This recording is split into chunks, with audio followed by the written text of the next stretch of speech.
On July 14th, we will be celebrating the feast day of Saint Kateri Tekakwitha, the first Native American Canadian saint. And hi everyone, welcome back to my channel. I'm back with an saint video. Subscribe to my channel to see more videos. To get some content below. Content below. So today's video, I'm gonna be telling you the story of a first Native American Canadian saint, that is Saint Kateri Tekakwitha. See you soon. Bye. This page, I really like it, but the three pages are here. Page number 99, page number 100, and page number 101. And I realized that pages are amazing. Beside Saint Julia of Corsica, standing like hanging from the cross. I'll be doing like a new video doing off later. Let's listen to this story of an amazing Native American Canadian saint. Listen this. Saint Kateri Tekakwitha, Lily of the Mohawks. Many years ago in Native America, different tribes existed. These tribes often fought with each other in one such incident. The Mohawk tribe fought with an the, Mo, the Mohawk tribe fought with the Algonquin tribe and captured a young Christian woman from the Algonquin tribe and brought her to the village called Orsenenon in New York State. Eventually, she was given as wife to the chief of the Mohawk clan. It was this. It was to this. It was this. It was to this young couple that his sweet little girl Kateri was born.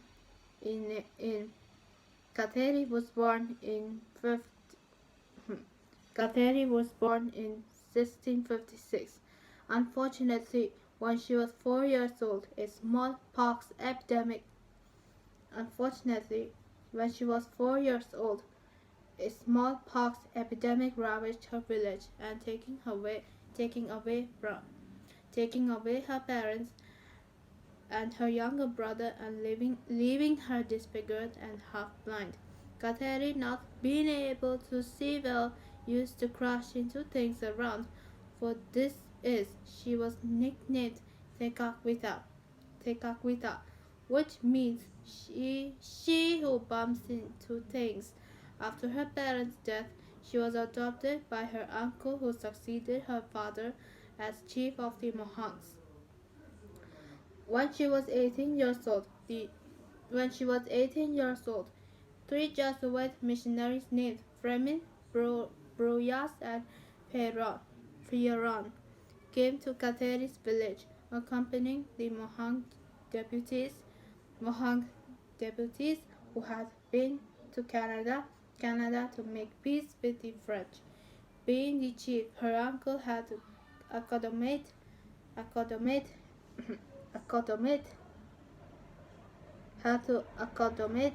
accommodate them, although he was least interested in them. It was then that Kateri received her first Christian formation, although quietly for fear of her uncle.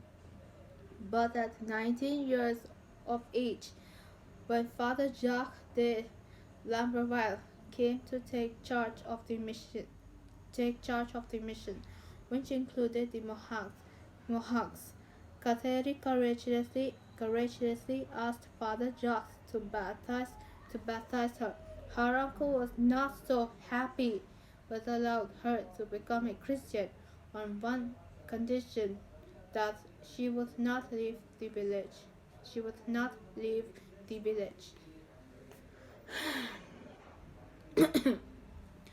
was very happy to be a Christian and wanted to remain faithful to Jesus by living a life of virtue. Indeed, her life in grace grew rapidly. She often meditated on the privilege of being baptized. She was powerfully moved by God's love for her people. Her aunt and uncle wanted to her married. Her aunt and uncle wanted her to marry, but Kateri refused. So they punished her by making her work like a slave. They even made her starve on starve, starve on Sundays because she refused to work on a Sunday. The other clan members who were unhappy that she had become a Christian accused her of practicing sorcery. It was difficult sorcery. It was difficult for Kateri to live in such a situation. Her life was in danger. So on the advice of a priest, she escaped and walked 200 miles to reach a Christian Indian village called Kaunavaga, in Canada.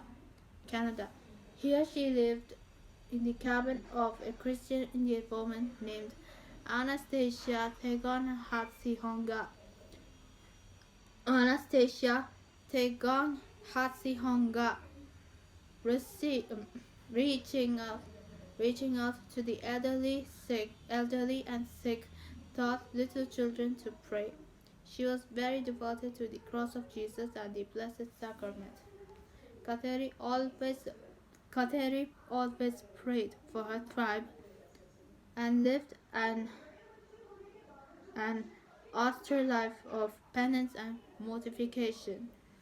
For the conversion, it is said that she would put thorns on her sleeping mat, taint her food so that it would become less tasty, and fasted often. Her penances were so hard that Kateri became very weak and sickly and did not live long. She died whispering, "Jesus, I love you," at the young age of 24 on 17th April 1680. Witnesses said that at the time of her death, her sunken face looked fresh and fresh, fresh and beautiful like that of a healthy,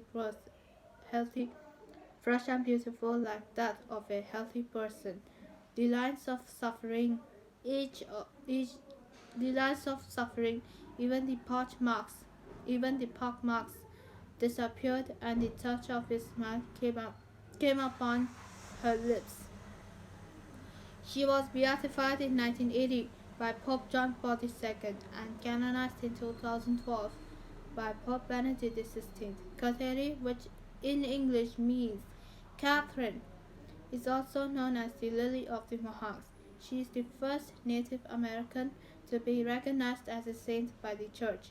She is the patroness of ecology and environment and of the people in exile and the Native Americans. Her feast is on 14th July. Her feast day is on 14th July.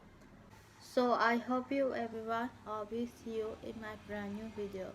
But you are asked about Saint John Bosco in my Friday video, August 27th. Bye.